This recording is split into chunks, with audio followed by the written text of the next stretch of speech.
मंगापुर नाम के गांव में एक राघव नाम का आदमी रहा करता था। वो हमेशा बहुत खुश रहा करता था। उसकी पत्नी रीमा बहुत ही सालस किस्म की औरत थी और उसके स्वभाव से सारे लोग उन दोनों से अच्छे से बात किया करते थे। उनको एक बेटी थी जिसका नाम था शिवानी। शिवानी बहुत ही होशियार और पढ़ाकू लड़की थी। उसका स्कूल में हमेशा पहला नंबर आया करता था। इसी वजह से वो माँ बाबूजी की बहुत लाडली थी। एक दिन शिवानी अपनी माँ से, माँ, मुझे मेरे टिफिन में चिकन की सब्जी चाहिए, क्या तुम मुझे दोगी? अरे बेटी, क्यों नहीं दूंगी, मगर स्कूल में नॉनवेज नहीं लेकर जाते, समझी? घर पे शाम को बनाऊंगी। मेरी सहेलियों को तुम्हारे हाथ का चिकन बहुत पसंद है, इसीलिए मुझे टिफिन में चाहिए था। अच्छा, तो सहेलियों को घर पर खाने के लिए बुला कर लाना, ठीक है? अब तो कोई टेंशन नहीं। हाँ माँ, मैं मेरी सारी सहेलियों को बता दूंगी। अगले दिन शिवानी स्कूल जाकर अपनी सारी सहेलियों को बताती है कि कल मेरी माँ चिकन बनाने वाली है, तुम सबको मेरे घर आना है। तभी काव्या और रीना उसके घर पर आने के लिए हाँ कह देते हैं और अगले दिन वो दोनों सहेलियां शिवानी के घर आ जाती हैं और काव्या और रीना बहुत चाव से चिकन खाती हैं और शिवानी से बोलती है, अरे शिवानी, तुम्हारी माँ के हाथों में तो जादू है। क्या चिकन की सब्जी बनाई थी, मुझे तो बहुत पसंद आई। हाँ, मुझे भी बहुत पसंद आई।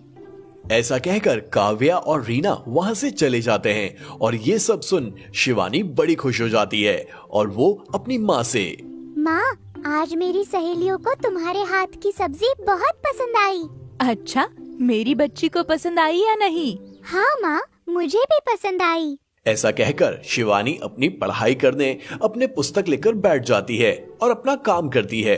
अब रीमा अपना पूरा काम समेट लेती है और राघव का घर पर इंतजार कर रही थी। तभी राघव घर पर आ जाता है और रीमा और राघव खाना खा लेते हैं और अपना अगले दिन का काम करने लग जाते हैं। तभी रीमा राघव से, अजी सुनते हो, बच्चों को बहुत सब्जी पसंद आई।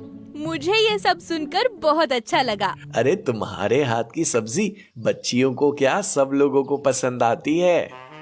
मुझे तो ऐसे ही हमेशा चिढ़ाते रहते हो। अब वो खुशी खुशी सो जाते हैं और सुबह उठकर दोनों अपने अपने कामों में व्यस्त हो जाते हैं।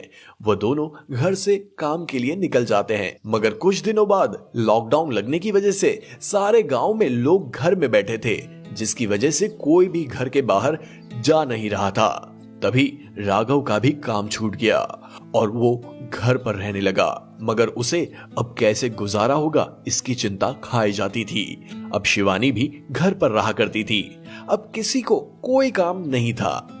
अरे मैं क्या बोल रहा हूँ कि इस लॉकडाउन में तो घर का गुजारा होना भी बहुत मुश्किल लग रहा है, क्या करें?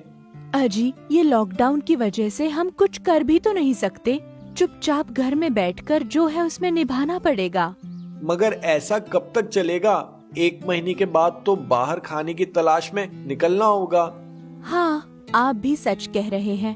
अब क्या करें हम जिससे हमें कुछ काम धंधा मिल जाए। उन दोनों की बातें शिवानी सुन लेती है और अपने माँ और पिताजी से, पिताजी, मैं क्या कह रही हूँ, माँ के हाथ का बनाया हुआ चिकन सबको पसंद आता है, क्योंकि वो चूल्हे पर बना हुआ होता है। आजकल कोई इतनी मेहनत नहीं करता और इसी वजह से हम लोगों को मिट्टी के चूल्हे का चिकन बनवा करके बेचेंगे, जिससे हमारे घर का गुजारा भी हो जाएगा और लोगों को घर बैठे खाना मिलता रहेगा। वो कैसे हो सकेगा? बाबा, इस फोन से हम कस्टमर को हमारा फोन नंबर देंगे, व्हाट्सएप ग्रुप बनाएंगे और जैसे ऑर्डर आएंगे हम वैसे उनको होम डिलीवरी दे देंगे।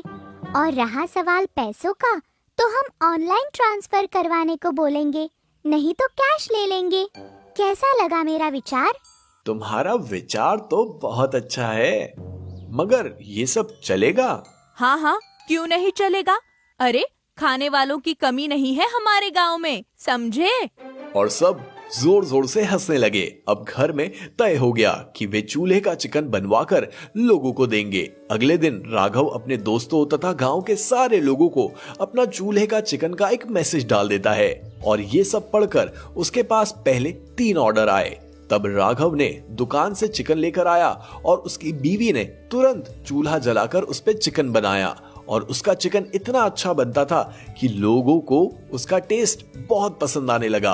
होम डिलीवरी होने के कारण बहुत सारे लोग राघव से चिकन मंगवाते थे और राघव उस चिकन की ऑर्डर को टाइम से पूरी कर देता था।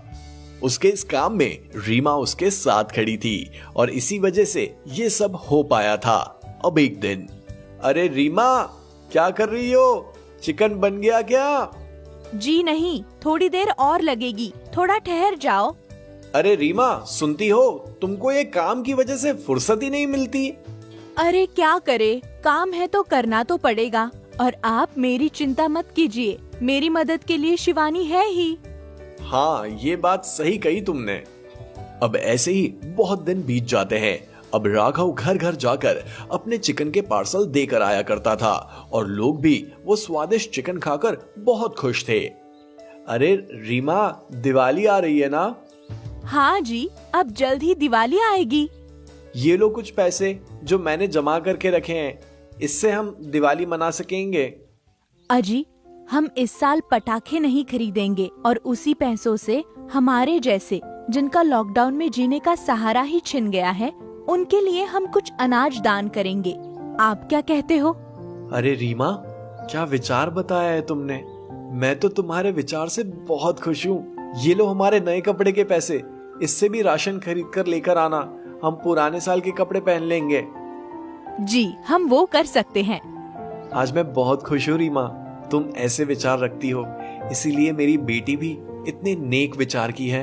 अब वो तीनों खाना खाकर सो जाते हैं और इस साल की दिवाली बहुत अच्छी तरह से मनाते हैं। और उनके नेक दिल स्वभाव की वजह से राघव और उनके परिवार ने लॉकडाउन में भी अपने परिवार की जरूरत अनुसार कमा लिया था और उसमें से भी जरूरतमंदों को दे दिया। अब वो तीनों खुशहाल जिंदगी बिता रहे हैं। इस कहानी से हमें ये सीख मिलती है कि कोशिश करने वालों की कभी हार नहीं होती, इसीलिए जिंदगी में हमेशा अच्छे विचार करने चाहिए और उसके साथ जीना चाहिए।